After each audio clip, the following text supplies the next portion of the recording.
Yesus. Tuhan, Engkau sendiri yang memberikan kekekalan di dalam hati kami. Itu sebabnya sebagai manusia kami selalu mencari Tuhan. Sadarkan kami Tuhan bahwa Tuhan yang betul, Tuhan yang benar, bukan apa yang ada di dalam dunia. Tetapi Tuhan yang merupakan Allah Elohim pencipta hidup kami. Hanya di dalam Engkau Tuhan ada kepuasan. Hanya di dalam Engkau kami bisa dibawa tinggi, melebihi masalah kami.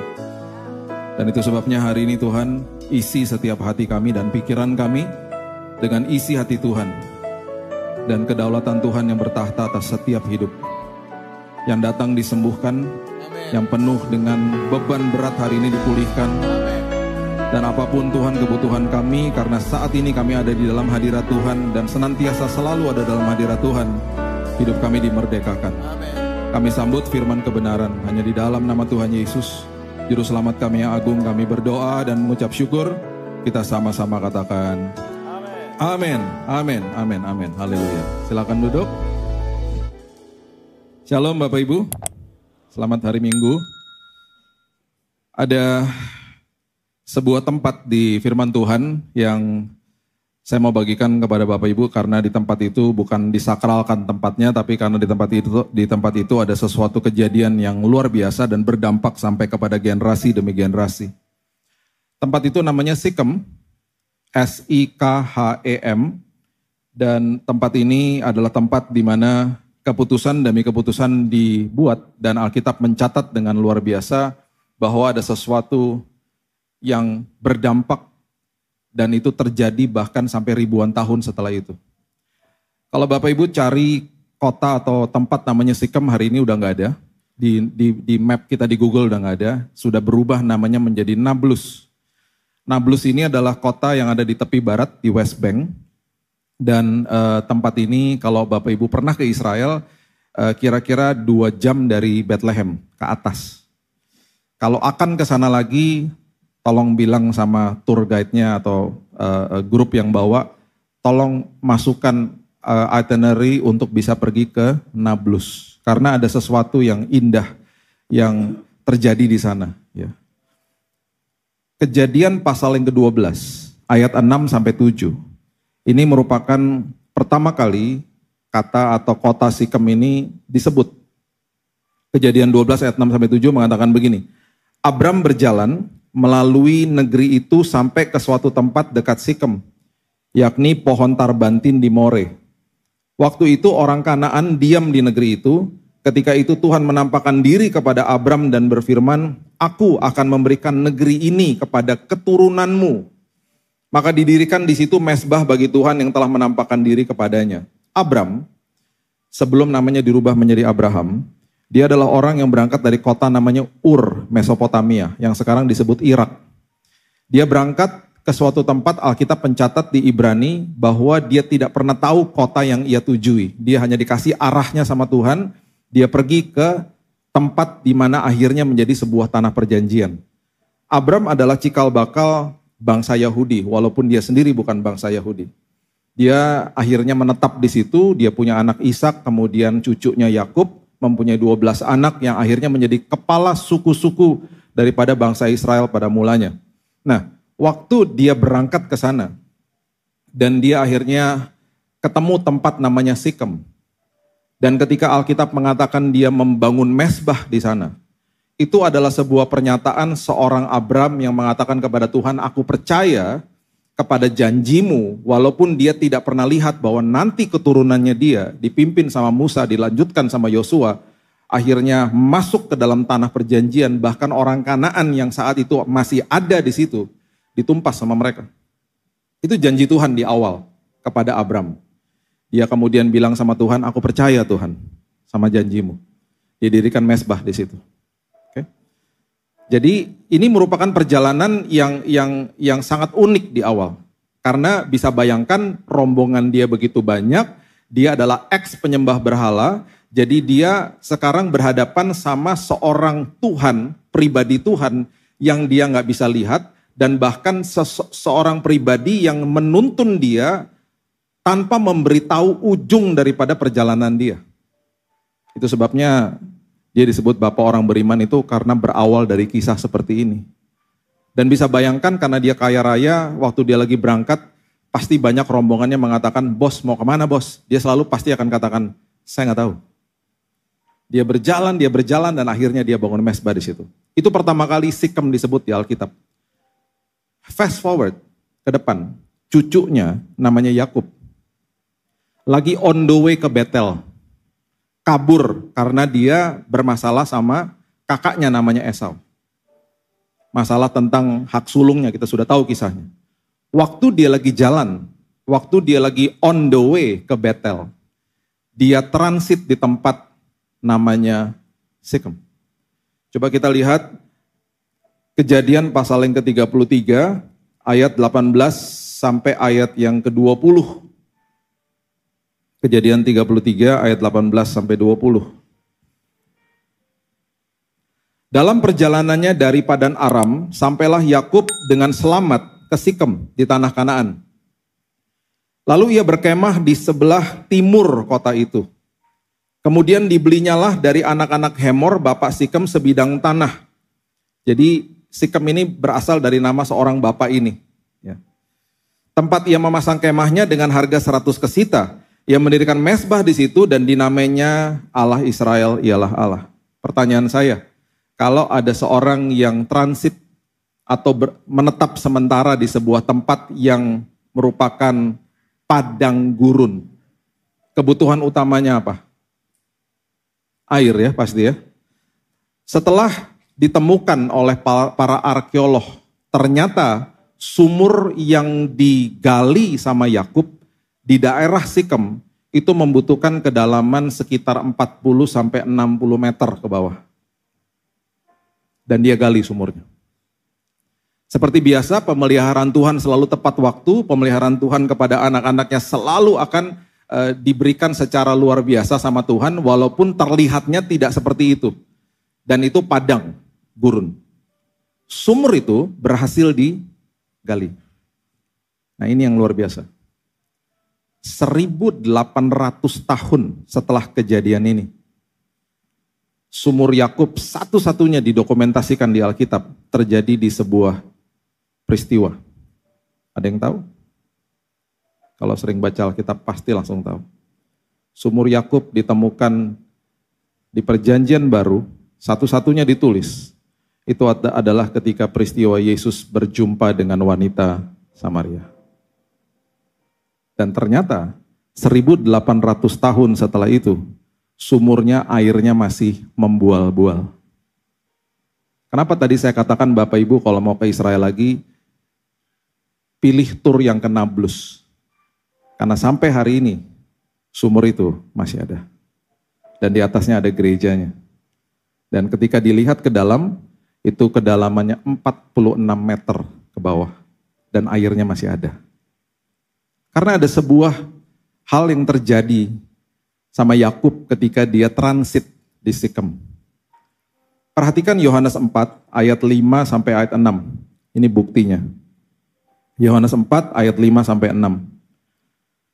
Maka sampailah Yesus ke sebuah kota di Samaria yang bernama Sikar, dekat tanah yang diberikan Yakub dahulu kepada anaknya Yusuf. Sikar itu adalah Sikem, tempat areanya.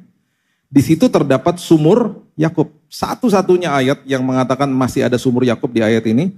Yesus sangat letih oleh perjalanan, karena itu ia duduk di pinggir sumur hari kira-kira pukul 12. Sumur itu airnya masih membual-bual.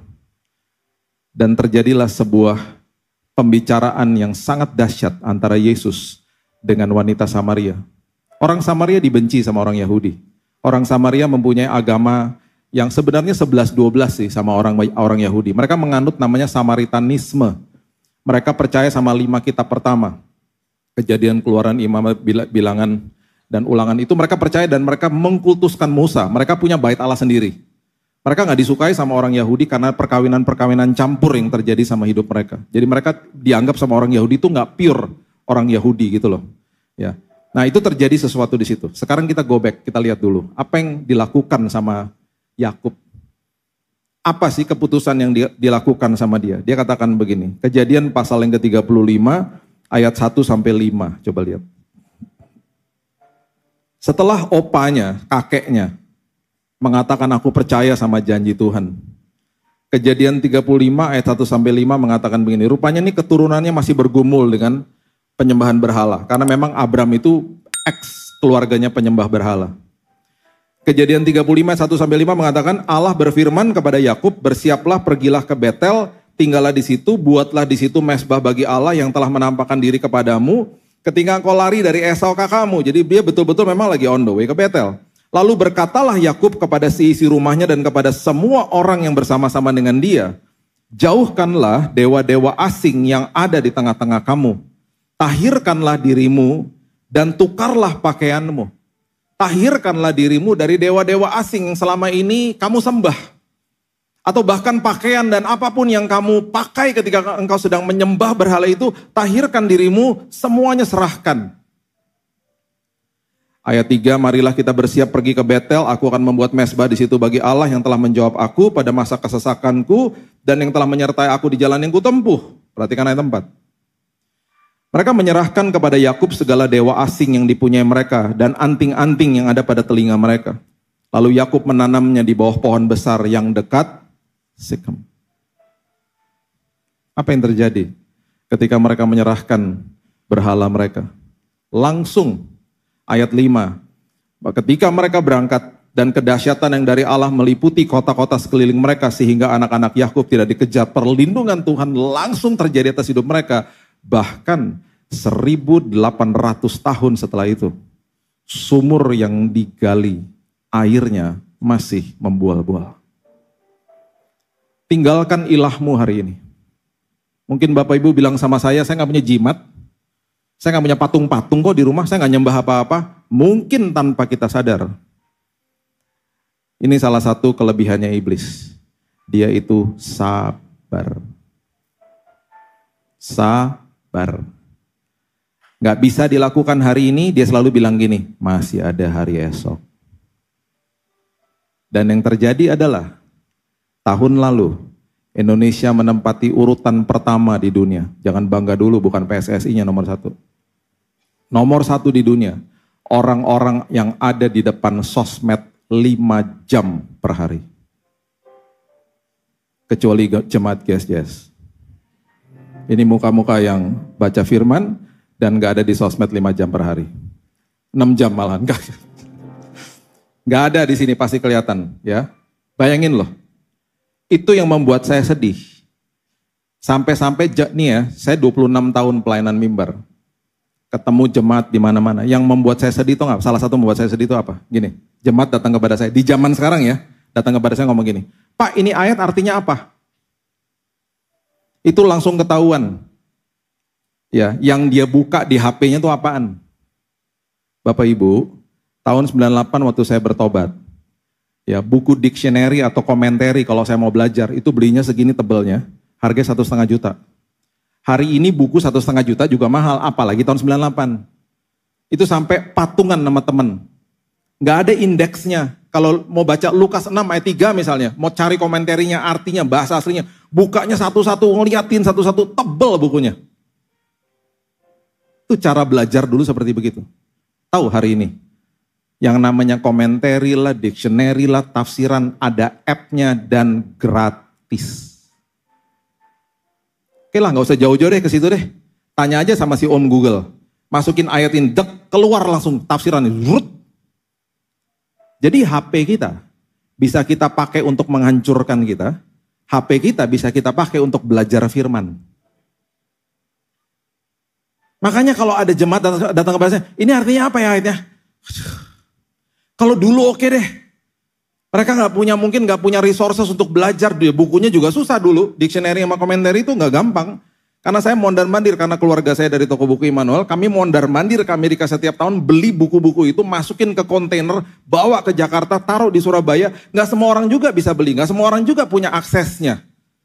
Bahkan satu gereja kalau beli ya dengan uang gereja waktu saat itu ditaruh di library atau di perpustakaan gereja, itu orang-orang yang mau belajar datang ke perpustakaan gereja. Segitunya loh zaman itu. Di awal-awal tahun 2000. Sekarang semua di tangan kita. Tapi ironisnya apa? 5 jam di depan sosmed. Terus yang dibuka apa? Paling-paling sosmed orang yang dia sebelin, yang nyebelin bagi dia, yang dia paling gak suka, dibukainnya tiap hari. Terus dilihatin, keluar negeri melulu, flexing melulu deh lo. Gak penting banget itu yang kita liatin. Hari ini, ya, banyak firman Tuhan yang sudah di-upload ke internet. Bahkan app-nya banyak banget. Ada yang namanya Bible Project, itu salah satu yang saya suka. Lihat sebuah pemaparan sebuah firman, dibuatnya dalam bentuk kartun. Jadi visual, jadi kalau Bapak Ibu gak suka baca, bisa lihat visualnya. Itu banyak banget. Belum lagi renungan harian. 4 tahun lalu saya mulai menulis renungan harian. Saya komit deh buat jemaat Tuhan. Gak mudah loh. Ini hari ini saya belum tulis nih. Hari-hari yang sulit salah satunya hari Minggu. Karena hari ini khotbah sampai nanti sore 5 kali. Nanti makan malam balik ke kamar udah jam berapa? 9, jam 10. Saya sebelum tidur udah harus selesai. Karena besok paginya orang udah harus baca. Tiap hari loh. Udah hampir 2.000 renungan saya tulis. Tiap hari. Kadang-kadang di pesawat nulis kalau ada waktu. Wah nih pesawat 1,5 jam. Oke lumayan nih. Dapat kejar 2 renungan buat 2 hari. Dan itu kan gak langsung begini. Gak langsung gini. Tuhan mau ngomong apa Tuhan? Terus langsung didikte sama Tuhan. Kan enggak. Perenungan lah. Dengerin Roh Kudus belajar lagi. Terus bener gak nih bahasa aslinya kayak begini? Itu kan perenungan. Tiap hari. Gak apa-apa Tuhan aku komit. 4 tahun lalu saya ngomong begitu. Sekarang saya lagi bukukan semuanya. Jadi bisa dibeli nanti kalau misalnya dilihat. Jadi bahan perenungan bisa untuk kelompok sel lah. Untuk bahan khotbah silahkan dipakai. Itu ada di YouTube saya di bagian community udah hampir 2.000 renungan. Silahkan diambil. Gak ada itunya ambil semuanya. Mau dibahas buat apa terserah gitu. Buat bahan pembelajaran. Itu yang buat saya sedih hari ini. Orang gak sadar ilahnya mereka tuh seperti itu. Belum lagi yang namanya harta, jabatan, status, ketenaran. Itu jadi ilah-ilahnya juga. Yuk serahin Bapak Ibu hari ini. Fokus hidup kita. Percuma loh kita ya terima Yesus sebagai juru selamat. Langkah berikutnya yang harus konkret dalam hidup kita. Mau jadi murid. Mau jadi murid itu berarti matetes. Mau belajar dan diajar. Supaya bertumbuh di dalam kasih karunia. Petrus ngomong begitu. Supaya apa? Petrus bilang begini. Supaya gak kehilangan pegangan dan tidak tersesat jalanmu. Itu Petrus ngomong gitu loh. Ayo belajar dong gitu. Kitab Injil rich, luar biasa. Yesus ngajarin prinsip kerajaan untuk hidup sehari-hari. Bagaimana sih cara memberi? Gak sama loh sama cara dunia. Misalnya, ya cara dunia 10.000 sama 100.000, besaran 100.000. Kalau prinsip kerajaan gak begitu. Yang dilihat bukan nominalnya, yang dilihat sisanya. Itu ada semua di firman. Dunia mengajarkan apa? Kalau baik-baik sama orang harus ada timbal baliknya.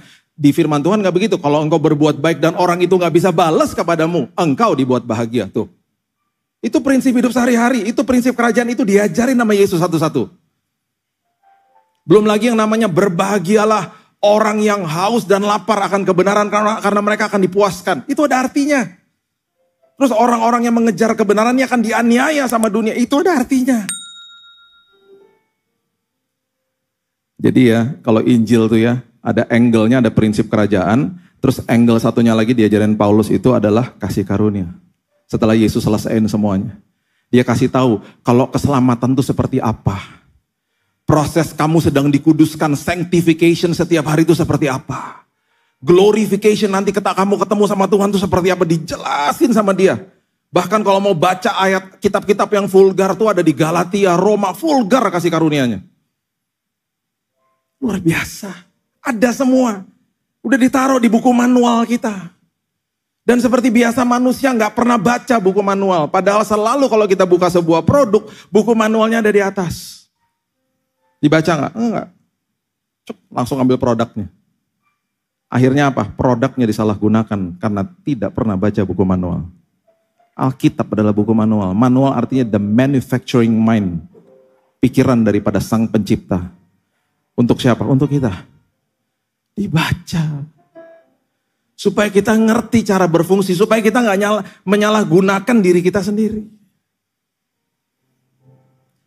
Ini yang dahsyat. Setelah Yakub menyerahkan semua ilah-ilahnya, pikirannya kebuka. pikirannya dapat nubuatan Tuhan.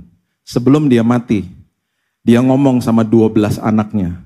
Dan dia mulai kasih nubuatan-nubuatan satu-satu. Dari Ruben, dari Lewi. Dan waktu dia sampai ke anak yang keempat, namanya Yehuda. Dia ngomong begini. Kejadian 49 ayat 10.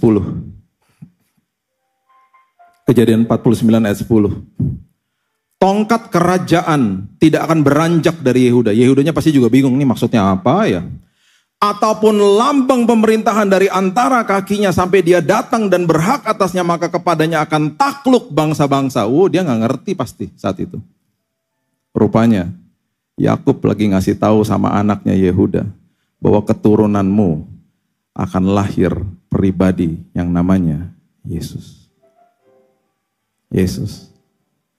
Itu sebabnya waktu dia naik ke kayu salib, dia naik sebagai anak domba Allah. Dia bangkit. Namanya disebut Singa Yehuda. Karena dia adalah keturunan dari Yehuda. Ini semuanya terjadi, ya, pikirannya dibukakan sama Tuhan. Karena ada sebuah keputusan yang terjadi di Sikem. Dia serahin berhalanya. Perlindungan Tuhan nyata sama hidupnya. Sumur yang digali sama dia, airnya membual-bual, jadi kesaksian ribuan tahun setelah itu. Dan ketika dia mau mati, anak-anaknya dikasih tahu wejangan-wejangan, nasihat-nasihat, bahkan nubuatan yang luar biasa. Siapa salah satu keturunan daripada Yehuda? Daud. Dan satu hari Daud bilang begini, Tuhan akhirnya membuat perjanjian kudus sama manusia di keturunannya Yehuda. Nanti saya kasih tahu, saya kasih lihat Bapak Ibu, betapa dahsyatnya firman Tuhan. Detail. Ya. Dia kasih tahu sama Daud. Satu hari, karena apa? Daud bilang gini sama Nabi Nathan. Dia bilang gini, sini. Ini nggak bener. Masa tabut perjanjian ada di bawah sebuah kemah Daud, sementara aku tinggal di dalam kayu aras istana yang sangat luar biasa hebatnya. Nggak bener ini. Karena tabut perjanjian adalah lambang daripada hadirat Tuhan. Ayo dong bangun bait Allah. Nathan pergi ke Tuhan, Nathan dapat nasihat dari Tuhan. Tuhan bilang gini, nggak usah Daud yang bangun, nanti biar anaknya aja yang bangun. Siapa namanya? Salomo.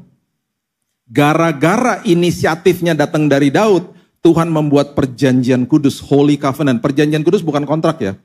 Kalau kontrak itu satu pihaknya tidak melakukan hak dan kewajibannya, kontraknya bisa digagalkan. Bahkan orang bisa dituntut. Kalau perjanjian kudus, Holy Covenant Tuhan kepada manusia, manusianya nggak setia, Tuhan tetap setia. Itu Holy Covenant. Makanya dia bilang apa? Ayo saling mengasihi semua manusia, karena kamu harus mengasihi karena aku terlebih dahulu sudah mengasihi kamu. Ayo.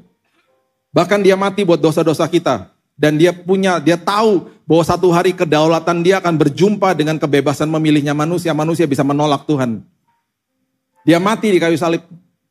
Dengan pengertian itu. Karena apa? Dia tahu bahwa pemberian Tuhan kepada manusia yang paling berisiko adalah kebebasan untuk memilih. Daud akhirnya diberikan perjanjian kudus. Isinya, kerajaan, keturunan, dan keluargamu akan aku kokohkan sampai selama-lamanya. Dan apa yang terjadi? Anak-anak Tuhan secara spiritual, secara rohani, kita adalah keturunan daripada itu. Kita diadopsi masuk ke dalam kerajaan sorga. Itu sebabnya janji firman Tuhan bahwa keluarga kita akan dikokohkan sampai selama-lamanya. Itu sudah diberikan sama Tuhan kepada kita. Sudah diberikan sama kita. Dan bukan hanya itu saja, sekarang bukan hanya itu aja. Secara fisik deh yang kita lihat keturunan Daud siapa? Bangsa Israel. Nggak sampai 5% percaya Yesus. Dijaga nggak sama Tuhan? Oh iya. Karena perjanjian kudus itu. Makanya kalau ada orang ngomong sama ini bangsa begini. Lihat perjanjian kudus. Tuhan tidak pernah tinggal diam. Itu udah ada perjanjian kudus. Mau dikepung sampai kapanpun, mau diapa-apain, tetap aja aku akan kokohkan loh sampai selama-lamanya. Selama-lamanya. Itu Tuhan yang ngomong, bukan saya yang ngomong. Jadi sekarang ada tur ke Tel Aviv. Yang Bapak Ibu bisa diajak untuk lihat teknologi yang dibuat sama mereka. Dan mereka sekarang seringkali gak mau ada di depan. Bapak Ibu pikir prosesor yang ada di HP kita buatan mana? Buatan mereka. Mereka gak perlu sama yang namanya brand-brandnya. Mereka dapat royalti kok. Perusahaan Given Image misalnya salah satunya. Yang masukin kamera terkecil buat tubuh manusia di bidang medis. Siapa yang kontrol keuangan dunia? Ayo. Karena apa? Keturunannya dikokohkan sama Tuhan kok. Itu ada turnya ke Tel Aviv. Tur yang betul-betul ngeliatin apa yang menjadi inovasi dalam hidup mereka. Yang mereka berikan untuk dunia. Ya. Jadi waktu sudah dikasih tahu nih Yehuda, kemudian Daud melakukan itu, kemudian Salomo hidupnya dalam dosa. Istrinya 700, gundiknya 300. Berarti apa? Mertuanya 700. Satu pasang udah repot, ini 700 pasang mertua. Selamat aja deh. Firman Tuhan bilang begini, harusnya aku koyakkan kerajaanmu. Tetapi karena ayahmu Daud, aku luputkan kerajaanmu. Perjanjian kudus. Satu hari setelah ribuan tahun, setelah ratusan tahun setelah itu ya, setelah ratusan tahun setelah itu. Hidup seorang raja namanya Ahaz. Dikepung kerajaan Yehudanya. Kemudian datang Nabi Yesaya, karena setiap raja itu sudah di-appoint nabi-nabi. Ada satu nabi datang, Nabi Yesaya. Dia bilang begini sama Raja Ahaz, Raja, ini Tuhan memberikan pertolongan kepadamu Raja. Udah Raja, jangan ikutin petunjuk dari orang-orang lain. Dia bilang apa? Saya nggak mau. Saya nggak mau, jangan ngerepotin Tuhan. Saya mau minta bantuan sama Raja Asyur aja yang terlihat sama mata saya. Karena ini Tuhan nggak kelihatan. Terus tahu nggak Bapak Ibu, kata Immanuel pertama kali yang disebut di Alkitab, itu bukan di Jalan Pregolan. Itu ada di Yesaya pasal yang ke-7. Yang bukan orang Surabaya pasti bingung. Apaan Jalan Pregolan? Dia bilang begini, Yesaya bilang begini, ratusan tahun setelah ini Raja, dia akan menjelma jadi manusia lewat perawan. Namanya disebut Immanuel. Allah beserta denganmu. Dia gak mau. Dia pilih tentara Asyur aja. Yang udah pasti-pasti aja. Akhirnya yang terjadi apa? Negaranya dikepung secara ekonomi, dijajah secara ekonomi. Anaknya namanya Hizkia. Ya, ini kejadian ya. Anaknya namanya Hizkia. Raja Asyur udah gak main-main sekarang. Bukan sekedar saya sekarang mau jajah kamu secara upeti. Secara ekonomi. Saya akan ambil teritori kamu. Anaknya Hizkia dikepung sama 185.000 tentara Asyur. Bapak Ibu tahu apa yang dilakukan sama Tuhan? Di malam hari Tuhan dispatch. Tuhan kirim malaikatnya. Saya punya pelajaran khusus untuk itu. Dan saya percaya itu namanya kerub. The cherubs. Itu ngeri, itu malaikat perang. Itu panglimanya. Dikirim sama Tuhan, 185.000 tentara Asyur mati ditumpas. Dan firman Tuhan bilang begini di Raja-Raja, aku lakukan itu karena namaku dan karena moyangmu Daud. Dahsyat. Diluputkan kerajaannya. Walaupun ada keputusan yang salah diambil. Kenapa? Itu semua nubuatan sudah diberikan sama Yakub kepada Yehuda. Keturunanmu akan lahir yang namanya singa Yehuda. Dan itu yang terjadi. Dan waktu Raja Hizkia ditolong sama Tuhan, itu udah 300 tahun, Daudnya udah gak ada, udah mati. Kalau Tuhan lakukan itu kepada mereka, Tuhan lakukan dan sudah siapkan hal yang sama kepada manusia, kepada kita hari ini. Janji Tuhan tidak pernah gagal. Janji Tuhan adalah ya dan amin ke hidup manusia.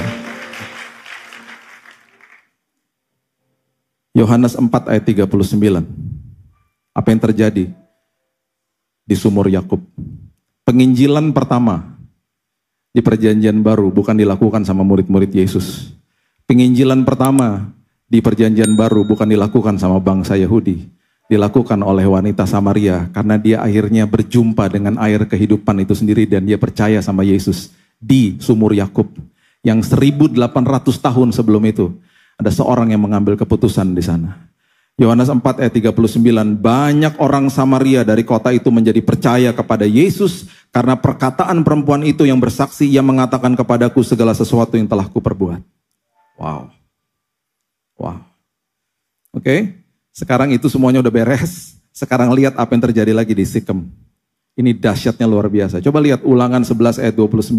Saya bacakan dulu, kemudian saya jelaskan. Ulangan 11 ayat 29. Jadi, apabila Tuhan Allahmu telah membawa engkau ke negeri yang engkau masuki untuk mendudukinya, maka haruslah engkau mengucapkan berkat di atas gunung Gerizim dan kutuk di atas gunung Ebal. Oke, gini. Bangsa Israel masuk ke tanah perjanjian, dipimpin sama Yosua. Sekarang mereka harus dalam tanda kutip kayak menghafalkan atau mengingat atau diingatkan tentang firman atau Taurat Tuhan yang ada pada saat itu. Jadi caranya gimana? Suku Lewi, suku yang pimpin praise and worship-nya gitu ya. Suku Lewi harus berteriak, harus membacakan ayat-ayat atau membacakan semua yang terjadi saat itu yang merupakan berkat dan kutuk. Jadi suku Lewi itu ngomong begini, jika Anda melakukan ini, maka Anda akan diberkati. Oke, nah dari 12 suku, ya setengah-setengah lah ya. Yang setengahnya berdiri di atas gunung Gerizim, yang setengahnya lagi berdiri di atas gunung Ebal. Ketika berkat dikatakan, kamu akan diberkati. Yang berdiri di atas Gerizim akan teriak, amin. Gitu. Sebaliknya, jika kamu tidak lakukan ini, maka kamu akan dikutuk. Yang bilang amin siapa? Yang berdiri di atas gunung Ebal. Sekarang lihat, siapa yang berdiri di atas gunung-gunung itu? Alkitab segitu detailnya. Nah ini contohnya ya. Ulangan 27 ayat 12 sampai 15, coba lihat. Ulangan 27 ayat 12 sampai 15. Sesudah kamu menyeberangi sungai Yordan, maka mereka inilah yang harus berdiri di atas gunung Gerizim untuk memberkati. Ya, yang di atas gunung Gerizim itu untuk memberkati. Simeon, Lewi, perhatikan apa yang berikutnya. Yehuda. Yang memperkatakan berkat salah satunya Yehuda. Tuhan gak main-main. Tuhan detail. Dia gak ditaruh di atas gunung yang memperkatakan kutuk. Enggak. Yehuda itu di atas gunung berkat. Isakar, Yusuf, dan Benyamin. Sebaliknya, mereka inilah yang harus berdiri di atas gunung Ebal untuk mengutuki Ruben, Gad, Asher, Sebulen, dan serta Naftali. Ini yang terjadi. Ini contohnya gini. Maka haruslah orang-orang Lewi mulai bicara dan mengatakan kepada seluruh orang Israel dengan suara nyaring. Nih, suaranya begini. Terkutuklah orang yang membuat patung pahatan, patung tuangan, kekejian bagi Tuhan. Buatan tangan seorang tukang mendirikannya dengan tersembunyi, dan seluruh bangsa yang mengamenkan kutuk-kutuk ini akan berteriak, amin. Di mana? Gunung Ebal. Yang berkat di gunung Gerizim. Tahukah Bapak Ibu apa yang terjadi? Di antara Gerizim sama Ebal, itu adalah lembah atau dataran namanya Sikem.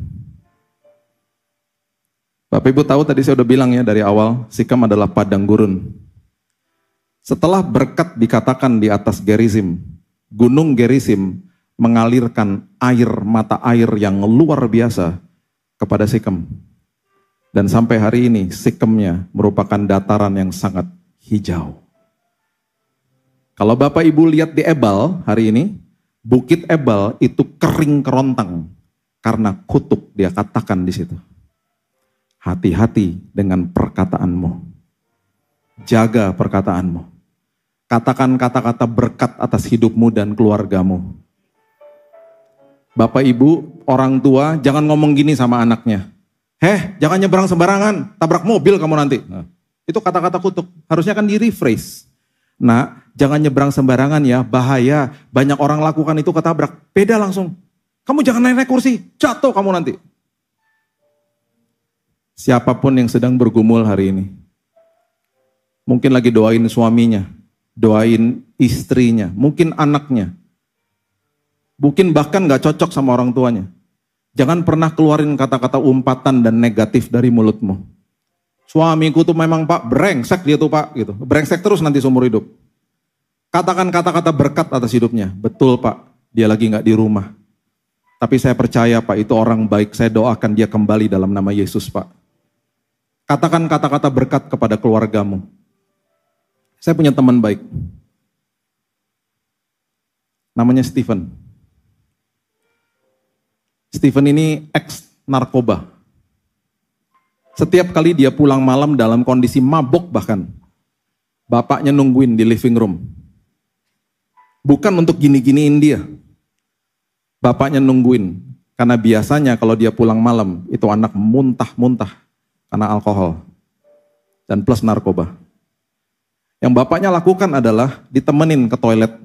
Dipegangin lehernya. Ditemenin dia muntah. Setelah selesai muntah, bapaknya bilang gini, yuk ke dapur sebentar, aku buatin teh panas. Bapaknya gak pernah nanya dia dari mana. Karena bapaknya udah tahu. Bapaknya nggak pernah gini-giniin anaknya. Kurang ajar kamu, anak siapa? Anaknya juga bingung, anak kamu kok nanya gitu. Ditemenin. Anak ini bertobat gara-gara menerima kebaikan bapaknya. Itu kasih karunia. Makanya kalau orang bilang gini, wah Pak kasih karunia tiket buat dosa, berarti kamu belum terima dan merasakan kebaikan Tuhan dalam hidupmu. Kalau kamu rasakan dan terima kebaikan Tuhan dalam hidupmu, kamu makin gak mau buat dosa. Makanya ya, format ketaatan yang gak pernah dibahas adalah belajar menerima. Karena di dalam ranah agama kita selalu gini, harus taat. Gimana kita bisa taat kalau kita gak belajar terima yang terbaik? Bagaimana saya bisa berikan yang terbaik kalau saya gak pernah terima yang terbaik? Belajar menerima yang terbaik. Bahwa tiap hari dia sangat mengasihi kita. Bahwa tiap hari dia penuh dengan belas kasihan sama kita. Dan tidak ada siapapun dan apapun yang sanggup memisahkan kasih Tuhan kepada kita. Walaupun itu kesalahan kita sekalipun gak akan bisa memisahkan kasihnya Tuhan kepada kita. Perkatakan kata-kata berkat. Anak saya Raina sekarang sudah 24 tahun. Waktu dia umur 4 tahun dia kena gejala pneumonia. Dokter bilang sama saya waktu dia lagi dirawat di depan dia, bilang begini, Pak, Bapak dulu pengidap asma, ini nurun Pak ke dia. Dokternya keluar, saya bilang gini, saya patahkan dalam nama Yesus.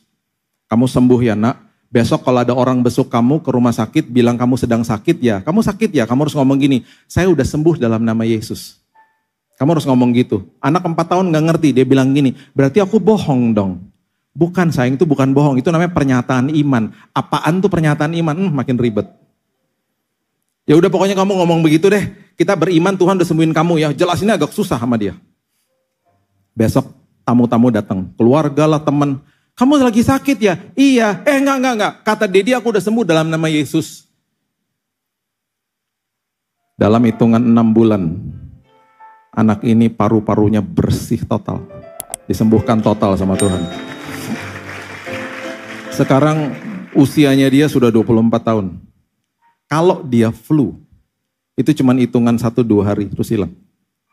Berapa bulan lalu dia lagi latihan, dia tinggal jauh dari saya. Dia lagi latihan buat lari maraton. Dia video call saya, Dad, I'm with my running club. Dia lagi running, lagi latihan. Karena berapa bulan lagi dia ikut maraton. Sehat luar biasa.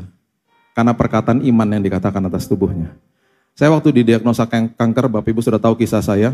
Yang menjadi beban bagi saya tiap hari itu adalah tes darah. Karena tes darah dilakukan jam 5 pagi. Diambil dari dada saya, karena udah ada selang di sini kan. Diambil. Yang menjadi beban bagi saya itu jam 1 siang. Karena jam 1 siang hasil darahnya tuh tes darah keluar. Dianterin sama suster. Mau hasilnya jelek, mau hasilnya bagus, suster yang masuk ke kamar selalu tersenyum. Jadi saya nggak pernah tahu, sampai saya buka. Saya buka, dan selalu begini. Buka lagi besoknya. Saya bilang gini, Tuhan ini masih jam 1 siang, hari masih panjang. Ya, ini Bu Ira pernah datang ke kamar saya dulu di sana. Hari masih panjang, saya ntar lagi ada teman mau datang lah, saya nggak mau bad mood Tuhan. Saya bilang sama istri saya, yuk perjamuan kudus. Saya bilang gini, Tuhan tubuhmu yang tercabik-cabik bagi aku, sudah menyembuhkan aku. Tuhan darahmu yang tercurah bagi aku, sudah menggantikan darahku yang rusak Tuhan, karena kanker. Waktu saya masuk ke rumah sakit, dokter bilang apa? 85% dari tubuh Bapak, dari darah Bapak, semuanya terkontaminasi sama kanker. 85%, makanya saya cuma dikasih umur 3 bulan. Jadi saya bilang ketika minum darah Yesus, Tuhan, darahmu Tuhan yang tercurah, menggantikan darahku yang rusak dalam nama Yesus. Itu tiap hari saya ngomong. Tiap hari, hasilnya buruk terus, tiap hari ngomong itu. Dan hari-harinya menjadi hari yang enteng akhirnya. Ada damai sejahtera Tuhan. Dalam hitungan hanya 1 bulan. 10 dokter di Singapore General Hospital. Dipimpin sama ketua hematologinya. Yang bukan orang percaya. Dia ajak saya ke kamarnya dia.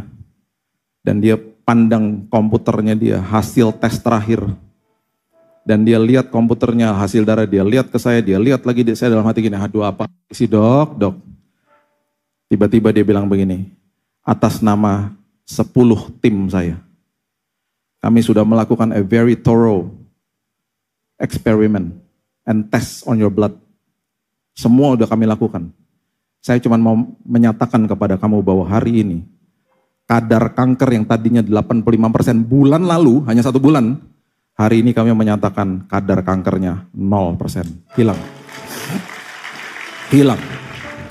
Kenapa? Perkatakan berkat atas tubuhmu. Perjamuan kudus bukan mengkultuskan unsurnya. Perjamuan kudus untuk selebrasi karya Kristus yang sudah selesai di kayu salib. Percaya, fokusnya salib, bukan kondisimu. Dan saya percaya kalau kita lakukan itu, hidup kita berkemenangan. Dan yang terakhir, apa yang terjadi di Sikem? Yosua pasal yang ke-24, ayat 1 dan 15. Ini ayat terakhir saya bagikan, dan Bapak Ibu pasti sering membaca ayat ini. Di rumah-rumah mungkin, ya, di plakat-plakat, di pajangan-pajangan rumah. Dan ini yang terjadi, dan terjadinya di Sikem. Yosua 24 ayat 1. Kemudian Yosua mengumpulkan semua suku Israel di mana? Sikem. Dipanggilnya para tua-tua orang Israel, kepala, hakim, pengatur pasukan, lalu mereka berdiri di hadapan Allah. Nanti Bapak Ibu baca sendiri Yosua 24. Mereka katakan begini, Tuhan terima kasih ya, udah bawa kami ke tanah perjanjian. Ini bukan kuat dan gagah kami, ini semua karena Tuhan. Terus dia tutup dengan Yosua 24 ayat 15. Bagian yang terakhirnya saja Bapak Ibu baca. Udah sering sekali ini ditaruh di pajangan-pajangan rumah, dikatakan begini. Tetapi aku dan seisi rumahku kami akan beribadah kepada Tuhan. Rupanya kalimat ini diperkatakan di Sikem. Saya akan tutup dengan kisah ini. Satu hari ada seorang, ini true story ya, seorang anak muda, anak Tuhan. Dia lagi berjalan dari dormnya, dari asramanya mau ke kelasnya dia ini di dalam kampusnya dia. Dia lagi jalan sama temannya yang ateis. Tiba-tiba ada gerakan dalam hatinya, doakan temanmu yang ateis. Dia bilang, Tuhan ini bentar lagi udah nyampe kelas kita di depan situ kok, doakan katanya. Jadi dia memberanikan diri, dia bilang sama temannya, boleh gak saya doain kamu? Temannya kesel lah. Ngapain kamu doain saya? Dia bilang gitu. Kamu mau supaya saya percaya sama Tuhan kamu? Saya gak percaya sama Tuhan, dia bilang gitu. Terus tiba-tiba ini teman ateisnya ngomong gini deh. Saya akan percaya sama Tuhan kamu kalau ada sesuatu yang tidak mungkin terjadi setelah kamu berdoa. Apa katanya? Mamaku yang gak pernah, yang udah lama pergi maksudnya dari hidup saya, yang saya benci dan dia juga gak pernah komunikasi sama saya. Ya, udah bertahun-tahun kalau abis kamu doa mama telepon saya dan di kata-kata pertamanya mama akan bilang gini, maafkan aku ya nak. Kalau itu terjadi saya percaya sama Tuhan kamu. Ya ini anak Tuhannya ragu-ragu langsung. Loh nanti kalau aku doain itu gak ditelepon ya gimana? Cuman karena memang sudah dorongan dari Roh Kudus dia memberanikan diri. Tuhan, karena Tuhan yang suruh aku akan lakukan. Dia doain. Setelah didoain, selesai. Doa yang singkat, sederhana. Sampai di depan gedung kelasnya, belum ada apa-apa terjadi, tiba-tiba hampir di depan kelasnya mereka sampai telepon orang ateis ini berdering. Yang telepon, mamanya. Dan kata-kata pertama mamanya ketika diangkat, nak maafkan mama. Dan dia langsung taruh itu telepon, karena dia gemeteran. Dia sujud di depan kelasnya, dia terima Yesus sebagai juru selamat atas hidupnya. Dan waktu selesai dia terima Yesus, dia berdoa dengan tangisan, dia telepon kembali mamanya. Mom, I'm sorry. Aku bukannya tadi mau putuskan hubungan teleponnya. Sorry ma, terus dia ceritain. Tadi aku nantang temanku ma. Aku katakan kalau sampai dia doakan aku percaya sama Yesus. Mama bisa telepon aku persis on time dan mama minta maaf sama saya. Ma, terima kasih ya ma, aku baru terima Yesus. Tahu gak mamanya bilang apa? Saya juga 4 hari yang lalu. Ketika ada keputusan diambil di dalam sebuah rumah, maka rumah itu, keluarga itu akan terus dikokohkan sama Tuhan. Nanti malam, mulai mesbah keluarga, kalau belum ada mesbah keluarga. Kumpulkan keluargamu, berdoa di situ sama-sama. Keluargamu jauh, video call. Sekarang kita udah dikasih banyak resources video call sama keluargamu, anakmu, orang tuamu. Berdoa, jadikan itu kebiasaan setiap malam. Saya udah kayak kelompok sel kalau di rumah saya. Bisa 1 jam bahas firman sama anak-anak. Ngobrol perjamuan kudus. Waktu yang sangat menyenangkan. Keluarga yang berdoa adalah keluarga yang terus akan disatukan. Dan keturunanmu terus akan dikokohkan sama Tuhan. Berikan tepuk tangan kita untuk Tuhan kita. Bapak yang baik, kami percaya mujizat, hal besar dalam keluarga-keluarga sudah Tuhan siapkan. Bahkan pemulihan keluarga Tuhan sudah siapkan. Semua itu karena doa, semua itu karena keputusan, komitmen yang kami ambil untuk datang kepada Tuhan. Sama seperti Yosua katakan, kami dan seisi rumah kami beribadah kepada Tuhan. Apa yang dilakukan di Sikem Tuhan, dimulai dari sebuah kepercayaan seorang Abraham kepada Tuhan. Menanggalkan semua ilah-ilah dunia. Memperkatakan firman Tuhan. Itu yang kami lakukan dalam hidup kami dan keluarga kami. Bapak meteraikan firman ini karena kami juga sudah dimeteraikan sama Roh Kudus. Dan aku percaya Tuhan, keluarga demi keluarga dipulihkan, hubungan demi hubungan dipulihkan. Banyak kesaksian keluar dari jemaat GSJS karena mereka berjalan bersama-sama dengan Yesus. Hanya di dalam nama Tuhan Yesus kami sudah berdoa dan mengucap syukur. Kita sama-sama katakan, amin. God bless you.